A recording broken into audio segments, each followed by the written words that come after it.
Apache 4B 4Bর এই গাড়িটার compressor সমস্যা, কম্প্রেসার হচ্ছে না, যার কারণে স্টার্ট হচ্ছে না গাড়ি। তো আমরা এটার কম্প্রেসার তৈরি করব।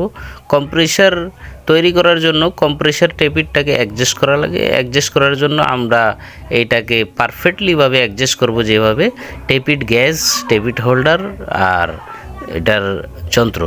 তো টেপিট গ্যাসের একটা মাপ থাকে, তো ওই মাপটা হচ্ছে 0.8।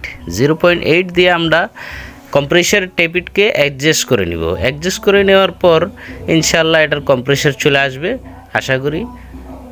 আর এটা দেখানোর উদ্দেশ্য এটা হইতেছে যে যারা গাড়ি চালায় তারা বিষয়টা জানে না, ওই ভাইদেরকে জানানোর জন্য এই ইনফরমেশনটা ওই ভাইদের সাথে শেয়ার করতেছি, যে আপনারা যে কাজ করাবেন কাজটা যেন বুঝে নিতে পারেন। ভুলভাল যদি কেউ আপনাদেরকে বোঝায় যে এটা এরকম না ওইরকম, তাইলে আপনারা ধরতে পারবেন। আপনাদের উদ্দেশ্য এই ভিডিওটা করা। এখন আমরা তেলের যেই টেপিটটা আছে, ফিউল টেপিট, ওটাকেও অ্যাডজাস্ট করে নিব। অ্যাডজাস্ট করে নেওয়ার পরে ইনশাল্লাহ গাড়ি স্টার্ট হয়ে যাবে আমাদের। তো আমরা গাড়িটা ইতিমধ্যে স্টার্ট করব। এর মধ্যে প্লাগটা লাগিয়ে নিলাম। এখন টেপিট কভারটা বসানোর জন্য আগে সিলটা বসায় নিতে হবে, তারপরে কভারটা বসায় নিতে হবে।